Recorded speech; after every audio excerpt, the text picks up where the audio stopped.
लोकसभा निवडणुकीच्या निकालाला अवघे 6 दिवस राहिलेले आहेत. ग्रामीण भाग असो, शहरी भाग असो, आकडेमोड मोठ्या प्रमाणावर होत आहे. अनेक उमेदवारही विजयाचा दावा करत आहेत. परभणी लोकसभेमध्ये जे काही गणित आहेत, आता 4 तारखेला निकाल लागणार आहे. आपल्यासोबत महाविकास आघाडीचे उमेदवार संजय जाधव आहेत. साहेब, तुमचं काय गणित आहे? 4 तारखेला निकाल लागणार आहे. 4 तारखेला निकाल लागणार आहे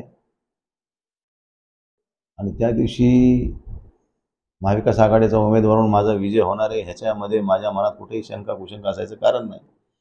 तशा पद्धतीचं मतदान झालंय, ज्या पद्धतीने लोकांनी मतदान केले ते पाहता आपण चांगल्या मार्जिनने ही निवडणूक जिंकू एवढा मला आत्मविश्वास आहे. 6 विधानसभा मतदारसंघ या लोकसभेत येतात. तर कुठले कुठले गणित कुठं कुठं तुम्ही प्लस राहतात असं वाटतं? मी तुम्हाला सांगतो की माझं तर असं अनालिसिस आहे की मी 6 विधानसभेमध्ये प्लस राहणार आहे. विशेषतः मी परभणी, पाथरी, परतूर आणि घनसावंगी ह्या 4 विधानसभेमध्ये मी चांगल्या मार्जिननं प्लस राहीन आणि गंगाखेड आणि जिंतूरमध्ये मी थोड्या बहुत मार्कानं मी त्यांच्यापेक्षा पुढे राहीन किंवा एखाद्या वेळेस लई अतितटी झाली तर बरोबरीच जाईन. ह्याच्यापेक्षा वेगळं चित्र ह्या दोन्ही विधानसभेतलं असणार नाही. त्याचं कारण असं आहे, गंगाखेडमध्ये ओबीसी थोडा मोठ्या प्रमाणात असल्यामुळे मी तिथं मायनस जाईल तालुक्यात, पण पूर्णा तालुक्यामध्ये ओपनचा समाज भरपूर असल्यामुळे त्या ठिकाणी मी प्लस राहीन. म्हणजे गंगाखेडचं मी झालेलं नुकसान पूर्णेमधून भरून काढीन. त्याच धर्तीवर जसं मी जिंतूरमध्ये काही अंशी मायनस होईल त्या अर्थी मी शेलूमध्ये भरून काढीन. असं माझा त्या ठिकाणी ह्या पूर्ण प्रक्रियेमध्ये बघितलेली मी सगळे गावनीय स्थिती ही लक्षात घेता मला वाटते की मी 6ही विधानसभेमध्ये निश्चित प्लस राहणार आहे, एवढं मी कॉन्फिडंट ह्या विषयावर आहे. जसं महादेव जानकर म्हणतात की 3.5 लाखाच्या लीडनं मी येणार आहे, परंतु आता ते म्हणतात की 30 ते 40 हजारांच्या लीडनं मी राहील. तसं तुमचं काय गणित आहे की किती लीड राहील तुम्हाला किंवा तुम्ही किती मतांनी जास्त राहाल? आता ज्या दिवशी मतदानाची प्रक्रिया होती त्या दिवशी जानकर साहेबाचं स्टेटमेंट होते की मी 3-3.5 लाखाच्या मतानं येईल. म्हणजे त्यांना 3-3.5 लाख मतं पडतील असं त्यांचा एखाद्या वेळेस त्यांना म्हणायचं असेल, ते चुकून त्यांनी निवडून येईन असं म्हणले असतील. पण मला ह्या ठिकाणी एवढंच म्हणायचं की मी 5 लाख, 10 लाख, 4 लाख अशा काही गोष्टी मी करणार नाही, पण मी लाखाच्या पुढे मी निवडणूक जिंकल एवढं तुम्हाला आज मी आत्मविश्वासानं सांगतो.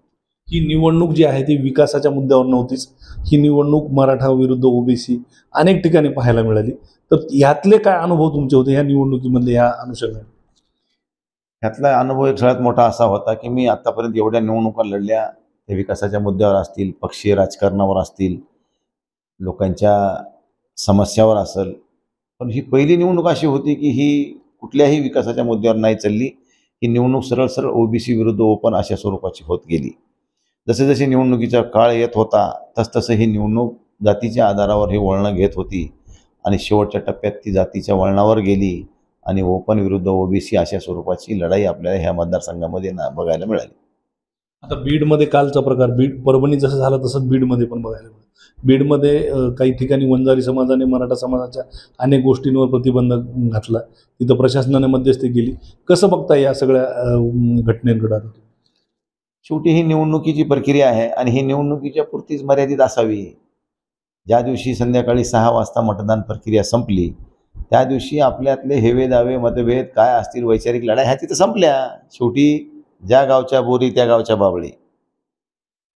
अनेक वर्षानुवर्षे पिढ्यानपिढ्या आपण एका ठिकाणी राहत आलोत, नांदत आलोत, गुण्यागोविंदानं आपण सगळ्या संसार चालवतोय आणि निवडणुकीमुळं आपल्यामध्ये एवढी कटुता निर्माण व्हावी असं काही कोणाचं धुऱ्याचं भांडण नाही, कोणाचं इज्जतीचं भांडण नाही, काही पैशाची लढाई नाही. त्यामुळे एवढं टोकाला जायचं काही कारण असायचं कारण नाही आणि जाऊ नये असं मला वाटतंय. की शेवटी ही लढाई वैचारिक असतात, एका विचारावर चालणाऱ्या लढाई असतात, त्या थोड्या जातीवर झाल्या एवढाच विषय आहे. नाही, पण हे जातीवर जाण्याचं काय कारण असू शकते? आता भारतीय जनता पार्टीचे सगळे वरिष्ठ नेते जे सर्वोच्च पदावर बसलेले व्यक्ती आहेत, जे संविधानिक पदावर बसलेले व्यक्ती आहेत, यामध्ये मी तर आवर्जून उल्लेख करेन की देशाचे पंतप्रधान स्वतः म्हणतात की मी ओबीसी समाजातून आहे. राज्याचे उपमुख्यमंत्री देवेंद्र फडणवीस म्हणतात आमच्या पक्षाचा आमचा डीएनएस ओबीसीचा आहे. आता संविधानिक पदावर बसलेल्या व्यक्तीने अशा स्वरूपाचं वक्तव्य करणं ही लोकशाहीसाठी घातक आहे असं मी या ठिकाणी म्हणेन.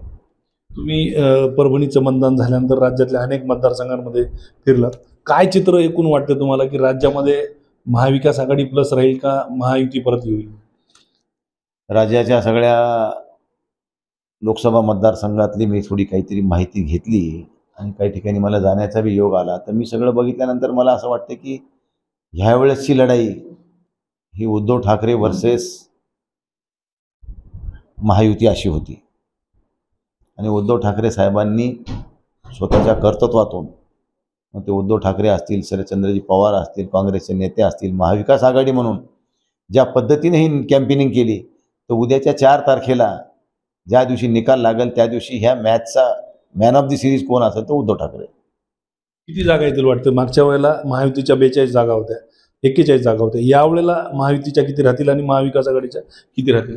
महायुतीच्या किती असतील हे मला माहीत नाही, पण महाविकास आघाडीच्या जागा किमान 35 तरी असतील. 30 ते 35च्या दरम्यान महाविकास आघाडी निवडून येईल ही आत्मविश्वासानं सांगतो. मध्यंतरी ह्या निवडणुकीच्या अनुषंगाने मराठा ओबीसी वाद बघायला मिळाला. मनोज जरांगेंचा काही फायदा झाला का तुम्हाला? कारण त्या दिवशी तुमची भेटही झाली, त्यांची तुम्ही भेट घेतली. कसं आता जातीवरच निवडणूक झाली म्हणल्यावर फायदा तर होणारच ना. माझ्या विरोधात महादेव जानकर साहेब उभं टाकले, ते का कोणा विकासाच्या मुद्द्यावर उभं टाकले होते का? का विकासाच्या मुद्द्यावर त्यांनी एखाद्या गोष्टीचा विषय केला का? इथे ते उभं टाकले. आमच्या ओबीसी एवढा, त्यांचे सगळे कार्यकर्ते हटकर धनगर समाज एवढा, वंजारी एवढा, माळी एवढा, मायक्रो ओबीसी एवढा, ओबीसीचे 9 लाख मतं, 12 लाख मतं, आणि मीच निवडून येणार, ही भाषा तर कोणाची होती?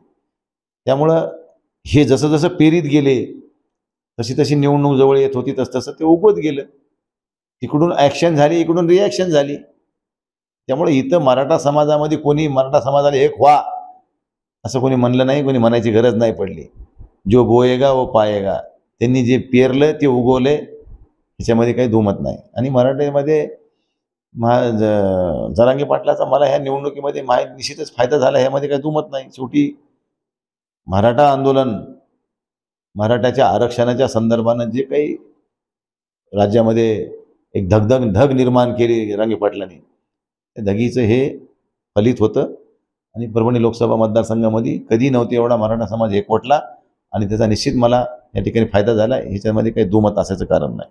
ही भेट त्यांच्या त्याच अनुषंगाने नाही, मी तर ते आमचे हरिभक्त पारायण रोहिदास महाराज मस्के यांच्या घराची वास्तुशांती होती, आणि मी त्यांच्या वास्तुशांतीच्या निमंत्रणाला जात असताना पोखर्णी फाट्यावर आमची भेट झाली योगायोगानं. याच्यापूर्वी माझी भेट झालेली त्यांची ज्या दिवशी अंतरवेली सराटीमध्ये महिलांवर अत्याचार झाला, लाठीचार झाला, त्या दिवशी सकाळी पहिली भेट माझी झालेली तिथं. आणि त्यानंतर माझी भेट झाली असेल तर ती कालची पोखर्णी फाट्यावरची. ती बी योगायोगानं ते तिकडून येत होते, मी इकडून जात असताना फाट्यावर थांबून, आता समाजाचा एक मोठा माणूस आला आहे म्हणल्यावर त्याचा सन्मान करणं एक आपलं कर्तव्य आहे. त्याबद्दल मी त्यांचं स्वागत केलं आणि मी पुढे गेलो आणि ते इकडे पोखर्णीकडे गेले. आता निवडून आल्यानंतर मराठा आरक्षण हा अजेंडा असणार आहे का तुमचा? आता निवडून आल्यानंतर मराठा आरक्षण जे काही भूमिका घेणार आहे त्यामुळे मराठा म्हणून मी घेईन ना त्यात भूमिका. खासदार म्हणून जरी नाही घेता आली तर मला, तर मी मराठा आहे ना. मग मराठा समाजाची ज्या अर्थी मला मराठा समाजानं निवडणुकीमध्ये एवढं योगदान दिलं आहे, त्या अर्थी मराठा समाजाच्या चांगल्या अडीअडचणीमध्ये उभं राहणं माझं बी कर्तव्य आहे. ते करावं लागेल मला, असं थोडीच आहे. मी ओबीसीच्या लढाईमध्ये उतरलो होतो. मी हटकर धनगर समाजाच्या एसटी आरक्षणाच्या मुद्द्यावर सुद्धा मी त्याच्या लढाईमध्ये उतरलो होतो. ओबीसी समाजानं इथं एल्गार पुकारला होता शिवाजी पुतळ्याच्या तिथं, त्यांच्या मेळाव्यात मी होतो. असं काही नाही. लोकप्रतिनिधी म्हणल्यानंतर त्याला सगळ्या समाजाने हाक दिल्यानंतर त्याच्या हाकेला ओढून जावं लागतंय. आणि तसं मी मराठा समाजाचा म्हणून, किंवा मराठा समाजाच्यावर झालेला अन्याय म्हणून, किंवा त्यांना तिथं न्याय मिळवून देण्यासाठी म्हणून जेव्हा जेव्हा मला ते हाक देतील, किंवा समाज जेव्हा मला त्या ठिकाणी आवाज देईल, त्यावेळेस मला तिथं जाणं माझं कर्तव्य आहे. मग ते ह्या मराठा समाजाबरोबर इतर समाजाच्या बी अडीअडचणी मला जावं लागेल मला, असं काही नाही. ह्याचाच म्हणजे ह्या आरक्षणाच्या अनुषंगानेच म्हणतो, कारण धनगर आरक्षणाचा विषय आहे, मुस्लिम आरक्षणाचा विषय आहे, मराठा आरक्षणाचा विषय. तर ह्या आता लोकसभेमध्ये येणाऱ्या ह्याच्यामध्ये जसं जरांगेंनी आंदोलन केलेलं आहे, त्याच तुलनेमध्ये तुमचा अजेंडा लोकसभेमध्ये तेच राहील का? बाबा बघा, आम्ही आतापर्यंत मी मराठा आरक्षणावर सुद्धा संसदेमध्ये बोललो, मी धनगर आरक्षणावर सुद्धा संसदेमध्ये बोललो. उद्या मुस्लिम आरक्षणावर सुद्धा मला बोलावं लागेल, कारण त्यांनाही नाकारता येणार नाही, कारण त्यांनी मला भरभरून यावेळेस मदत केली आहे. ते माझ्या विजयामध्ये त्यांचा सुद्धा सिंहाचा वाटा आहे, असं नाकारता येणार नाही ना. जिथं समाज एकवट होऊन एखादी न्याय भूमिका घेऊन पुढे येत असेल आणि त्याला तिथं ती मागणी एखादी रास्त आहे अशी वाटत असेल, तर त्याचं समर्थन करणं माझं काम आहे लोकप्रतिनिधी म्हणून. ते मला करावं लागेल आणि ते मी करणार.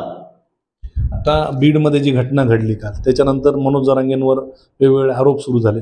काय वाटतं की हे जे मराठा वर्सेस ओबीसी हे जे काही वाद आहे ते मनोज जरांगेंनी केला असा आरोप केला जातोय, योग्य वाटतं हे आरोप? मला सांगा, आत्तापर्यंत छगन भुजबळ साहेबांनी ओबीसीसाठी लढा दिला, महादेव जानकरांनी दिला, प्रकाश अण्णा शेंडगेंनी दिला, पडळकरांनी दिला, कोणी नाही दिला. सगळ्या समाजांनी स्वतःच्या समाजासाठी रस्त्यावर उतरून, समाज संघटित करून, सरकारला दबावात आणून काही गोष्टी पदरात पाडून घेण्याचा सगळ्यांनी प्रयत्न केला. पण त्यामध्ये मराठा समाजातल्या पुढाऱ्यांनी पुढे येऊन केला, तर त्यात बिघडायचं कारण काय वाईट वाटायचं काय कारण आहे? प्रत्येकाला नैतिक अधिकार आहे स्वतःच्या समाजासाठी, स्वतःच्या फायद्यासाठी एखादी गोष्ट त्याला जर पदरात पाडून घ्यायची असेल तर त्याला आंदोलन करावं लागेल, त्याला रस्त्यावर उतरावं लागेल. आणि उतरला म्हणून ते का दोषी आहे का? मराठ्याने काय हक्क मागू नये का? मराठ्याला ओबीसीमध्ये आरक्षण मिळावं असेल त्यांची मागणी चुकीची आहे का? सगळ्या सोयऱ्याच्या कायद्याची अंमलबजावणी करा म्हणणं हे चुकीचं आहे का? का करत नाही सरकार? तुमचा DNA ओबीसीचा आहे म्हणून करत नाही का तुम्ही? अहो, मराठा समाजामध्ये आज चूल पेटायचे वांदे आहेत. मग आमचं म्हणणं आहे, आमच्यापेक्षाही आमच्या पक्षाचे ज्येष्ठ नेते, जे पक्षाचे प्रमुख, सन्माननीय वंदनीय शिवसेना प्रमुख बाळासाहेब ठाकरे यांची भूमिका होती की जातीवर आरक्षण नका देऊ, ते आर्थिक निकषावर आरक्षण द्या. आणि ती परिस्थिती आजची आहे.